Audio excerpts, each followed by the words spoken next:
सबको नमस्कार। लॉकडाउन 17 तारीख को लॉकडाउन में काफ़ी ढील दी गई थी। एक हफ्ता हो गया। आज एक हफ्ते के बाद मैं ये कह सकता हूँ कि स्थिति नियंत्रण में है और कोई भी घबराने वाली बात नहीं है। जब लॉकडाउन में ढील दी गई थी, हमें ये उम्मीद थी कि थोड़े से केसेस में बढ़ोतरी होगी। लॉकडाउन में ढील देने के बाद थोड़ी बढ़ोतरी हुई है, लेकिन चिंता की कोई बात नहीं है। मुझे चिंता तब होगी जब दो बातें अगर होंगी। एक तो ये कि अगर मौत का आंकड़ा बहुत तेज़ी से अगर बढ़ने लगेगा, जैसा मैं बार बार कहता रहा कि हमें कोरोना अभी कोई आज या कल में जाने वाला नहीं है। कोरोना तो रहेगा। अब अगर कोरोना होता रहे और लोग ठीक हो के अपने घर जाते रहें तो चिंता करने का कोई विषय नहीं है।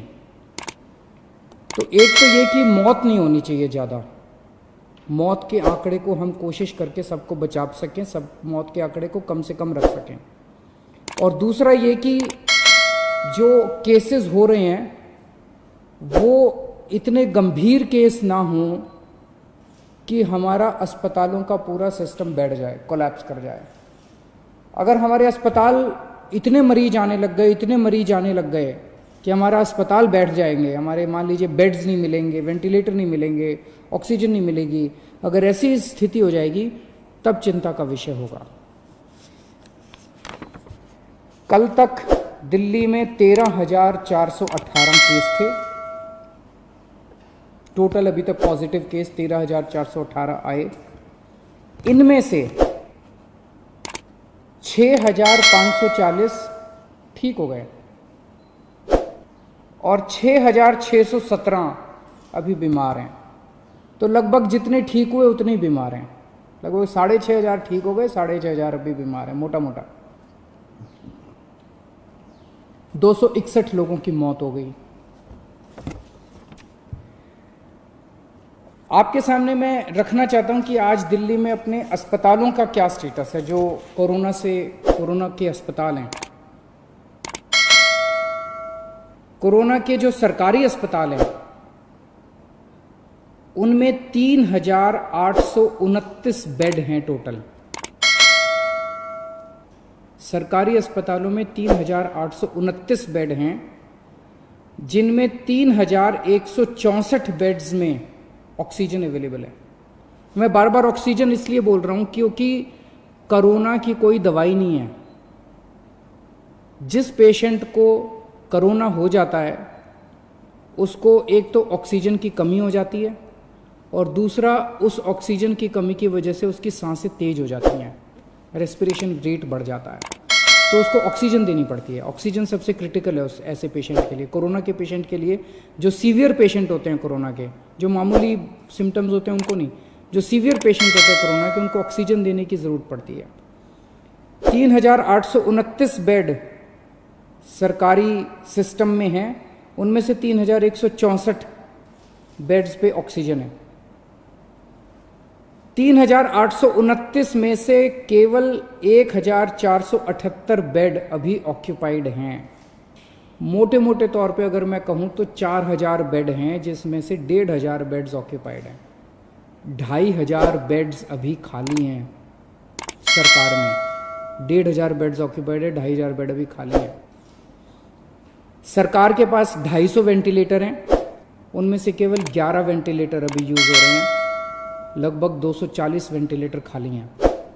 तो अभी घबराने की कोई बात नहीं है। प्राइवेट में 677 टोटल बेड हैं, उनमें से 509 भर चुके हैं। कई लोग प्राइवेट में अपना इलाज कराना पसंद करते हैं, सबकी अपनी अपनी इच्छा है। 677 में से 509 भर चुके हैं, तो केवल 150 पौने 200 बेड्स बचे हैं प्राइवेट में। इसीलिए कल सरकार ने ऑर्डर जारी करके दिल्ली के 117 प्राइवेट अस्पतालों में ऑर्डर जारी कर दिए कि 20% उनको अपने बेड कोरोना के लिए रखने पड़ेंगे।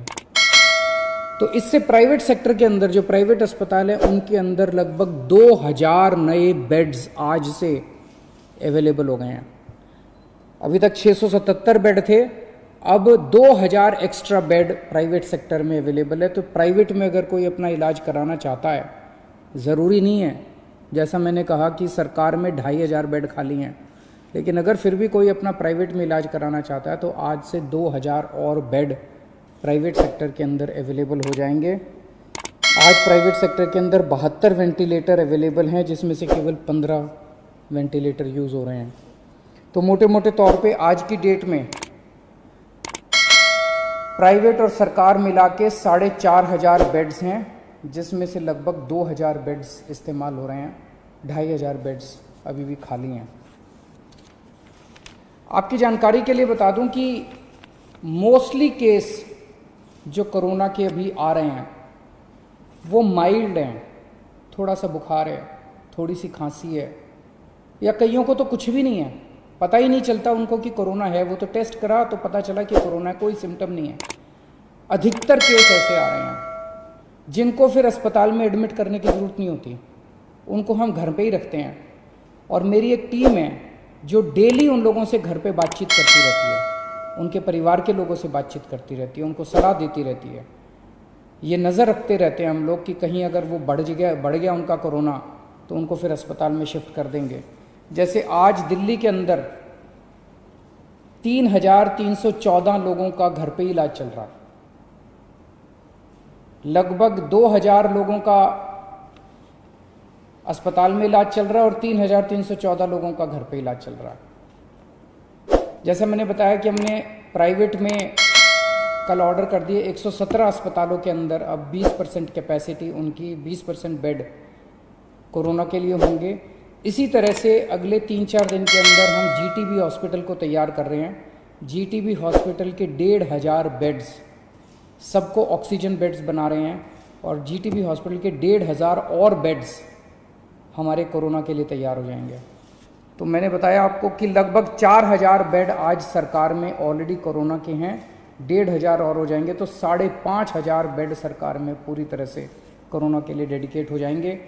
और कल ही हम लोगों ने ऑर्डर दिया है और लगभग 2000 और बेड्स को ऑक्सीजन बेड्स कन्वर्ट करने के लिए। तो एक तरह से हमारी पूरी तैयारी है कि अगर कोरोना के गंभीर पेशेंट्स में अचानक उछाल आता है तो हम तैयार हैं। आज से 1 हफ्ता पहले जब लॉकडाउन में ढील दी गई थी तब क्या स्थिति थी और आज क्या स्थिति है। 17 तारीख को लॉकडाउन में ढील दी गई थी। उस दिन टोटल पेशेंट दिल्ली में पॉजिटिव 9755 थे, आज 13418 हैं। 1 हफ्ते के अंदर लगभग 3500 पेशेंट्स बढ़ गए। इसी के साथ साथ 1 हफ्ते के अंदर 2500 लोग ठीक होकर घर चले गए। 3500 बढ़ गए और 2500 ठीक हो गए। तो जैसे मैंने बताया कि लोग ठीक भी साथ साथ होते जा रहे हैं, बीमार हो रहे हैं लेकिन ठीक भी साथ साथ होते जा रहे हैं। लेकिन इसकी इंटरेस्टिंग चीज़ है, 3500 पेशेंट्स पिछले 1 हफ्ते में नए पेशेंट्स आए, लेकिन अस्पतालों के अंदर 1750 बेड भरे हुए थे। 1750 पेशेंट 17 तारीख को अस्पतालों में थे, आज 2000 है। 250 बेड केवल भरे हैं। तो केवल 250 नए पेशेंट अस्पतालों के अंदर आए। अस्पतालों में भी ठीक हो रहे हैं और नहीं आ रहे हैं, ठीक हो रहे हैं और नहीं आ रहे हैं। केवल 250 नए बेड अस्पतालों के अंदर भरे हैं। अभी 2 दिन पहले मुझे पता चला कि एक प्राइवेट हॉस्पिटल ने, एक मरीज गया प्राइवेट हॉस्पिटल में और उस मरीज को सांस की तकलीफ़ हो रही थी। 2 दिन बाद उसका अस्पताल ने टेस्ट कराया, उसके 1-2 दिन बाद रिज़ल्ट आया और रिज़ल्ट पॉजिटिव आया। और पॉजिटिव रिज़ल्ट आने के बाद अस्पताल ने कहा कि आप तो कोविड पेशेंट है, हम आपका इलाज नहीं करेंगे, अब आप अपना बेड ढूंढ लीजिए। पेशेंट अपना बेड कैसे ढूंढेगा? पेशेंट कहाँ जाएगा? कोई भी अस्पताल इस तरह से किसी भी पेशेंट को बाहर नहीं निकाल सकता। हमने उस अस्पताल को शो कॉज नोटिस जारी किया है, प्राइवेट अस्पताल को, कि आपका लाइसेंस रद्द क्यों ना किया जाए। अगर किसी भी अस्पताल के अंदर कोई भी पेशेंट आता है और वो कोविड निकल आता है, उस अस्पताल की जिम्मेदारी है कि वो उसको अपनी एम्बुलेंस में बिठा के किसी या तो प्राइवेट या गवर्नमेंट हॉस्पिटल के अंदर उसको कोविड बेड दिलवाएगा। आप किसी भी पेशेंट को इस तरह से अपने हाल के ऊपर नहीं छोड़ सकते। एक जो मेरे सामने पता चला कि जो लोगों को तकलीफ कई बार आती है, जैसे मैंने अभी बताया, हमारे पास सरकार में अभी 2500 बेड खाली पड़े हैं और अब 2000 प्राइवेट सेक्टर में भी बेड खाली मिल होंगे, 4500 बेड खाली हैं। लेकिन लोगों को पता नहीं चलता किस अस्पताल में बेड खाली हैं, लोगों को पता नहीं चलता कहाँ जाएं। तो इसके लिए अब हम एक सिस्टम बना रहे हैं, 2-3 दिन के अंदर सिस्टम आपके सामने लाएंगे, जिसमें अगर कोई भी कोविड का सीरियस पेशेंट है और उसको बेड चाहिए, उसको एडमिशन चाहिए, उसको तुरंत पता चल जाएगा कि मुझे कहाँ जाने की ज़रूरत है। इसका पूरा सिस्टम बना रहे हैं और 2-3 दिन के अंदर ये पूरा सिस्टम बना के मैं आपके सामने आऊँगा। फिलहाल जैसे मैंने बताया कि दिल्ली के अंदर स्थिति नियंत्रण में है, केसेस थोड़े बढ़ रहे हैं, मैं मानता हूँ केसेस थोड़े बढ़ रहे हैं, लेकिन जितने केसेस बढ़ रहे हैं मोस्टली माइल्ड सिम्टम वाले हैं, एसिम्टोमेटिक हैं, उनका घर में ही इलाज चल रहा है, उनकी भी हम देखभाल कर रहे हैं और जो पेशेंट्स हॉस्पिटल में आ रहे हैं उनका भी हम पूरा ख्याल रख रहे हैं। बहुत बहुत शुक्रिया।